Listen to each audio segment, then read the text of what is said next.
Hey beloveds, how are you? For me, it is a Monday morning. I was going to talk to you about something else relating to managing your career and living into your purpose and leading where you are and increasing your income. I had a different topic in mind, but you know what? I have something on my mind.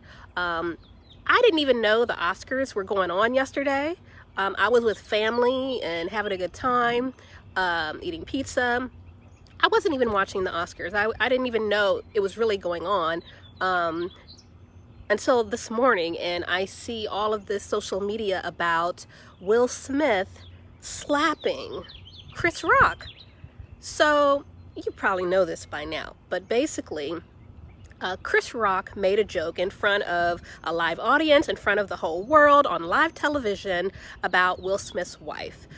He said G.I. Jane 2, can't wait for it to come out, pretty much making fun of her bald head. She has something called, I'm not even going to try to pronounce it. I'm sorry, you guys. But she has a hair condition which causes her hair to fall out. She's spoken very openly about it. This is something that affects a lot of women, especially a lot of women of color, black women as well. And so that joke's not funny. It's nothing she can control, so it's not like it's an embarrassment, but it's definitely disrespectful.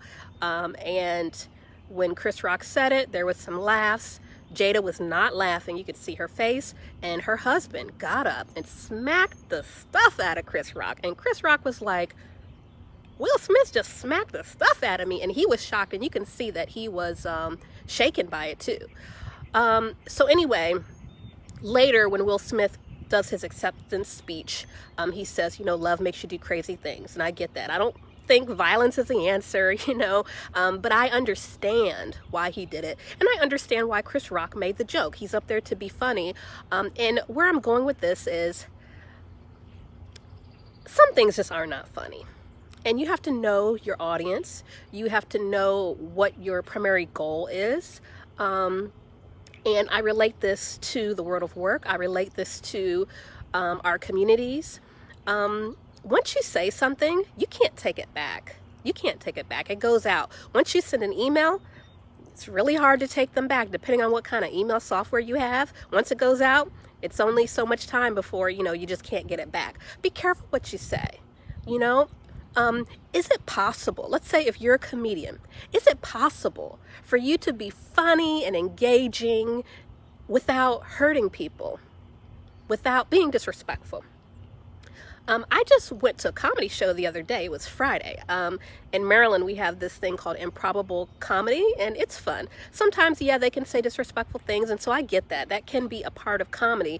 But I am just saying that I have seen comics who can be funny without kind of lowball kind of things. Or at least, to me, I feel that if you can be funny, if you're going to be disrespectful in a funny way, be broad about it. Talk about all whoever. But don't talk about, hey, Jada Smith, you specifically, haha, to your bald head. Who cares? You have an illness about it. And, come on. So my point is, be broad about it if that's your trade, comedy. In the workplace, you could say something to someone and you don't know how they're going to take it. They can hold that grudge for a long time. And then you wonder why you can't get promotions and all this stuff. You got someone who has some influence holding a grudge against you because something you said, it's going to be hard getting out of that. Okay.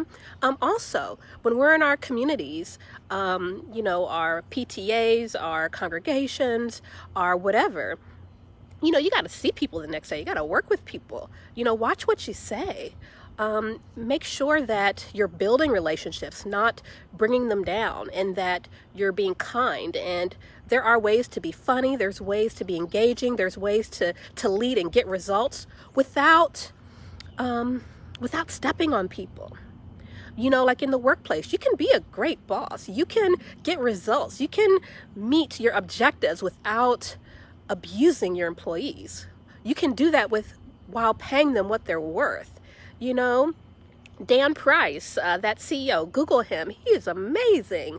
This guy pays his employees, living wages, gives them all kind of great health care and benefits, lets them work from home and wherever they want to work from. And his employees, they will ride or die for this guy. Okay, they've got his back and the company's back, and he doesn't have to worry about them. He's got so many people applying to his very few vacancies. It's ridiculous. There is no job shortage. There is no job shortage. There's a shortage of employers who are paying living wages. There's a shortage of employers who are treating their employees with respect. For example, there's a congregation, I'm aware of that has had this vacancy announcement, this job opportunity for like months now. We're getting on like 6 months that I've seen it on that list. And I've looked at the job announcement there because I like to kind of see, keep track of what's going on. For the work that they're asking and the title that the person has and the salary, someone's got to be kind of desperate to take that kind of job. They could have hired someone, a month after they posted that job if they would pay more for the work that they're asking.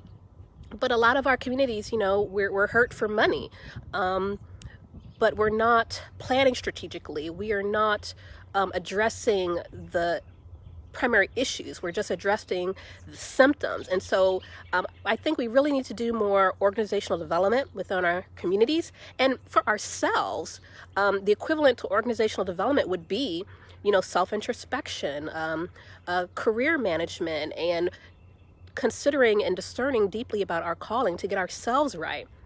Once we get ourselves right, we can go into our communities and just do amazing things. So anyway, back to my original point about Will Smith and Chris Rock.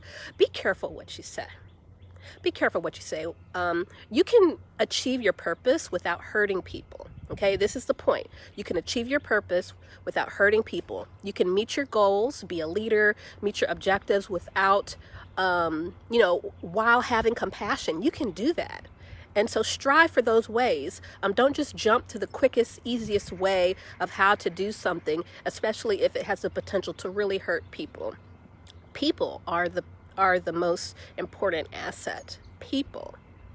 And sometimes we say people are replaceable, but sometimes they are not. Okay? They're not as replaceable as we think. Just getting another body in there, try it and find out and see how that works. You will see it just doesn't work all the time. You need more than just a body. You need someone with a heart and spirit, and someone who is really engaged and wants to be there. And you don't get people who want to be there when you're talking to them mean, when you're mistreating them, when you're saying things that make other people laugh at their expense. Don't do that. Okay? Let's be better. Let's be more. As Michelle Obama says, when they go low, we go high. I like that. That makes a lot of sense. And I'm glad I thought of that just now. That's a really good quote. So let's keep that in mind. All right, you all, take care. Be nice to people. Don't put people on blast in public spaces thinking it's funny. It's not funny. It's not funny. It hurts people. And you don't want to get the stuff smacked out of you. Okay? And in the world of work in our communities, someone may not physically come up and smack you, but there's other things that they can and may do passive aggressively that achieves the same purpose. Okay? So keep your eye out and your hearts open. Take care. Bye-bye.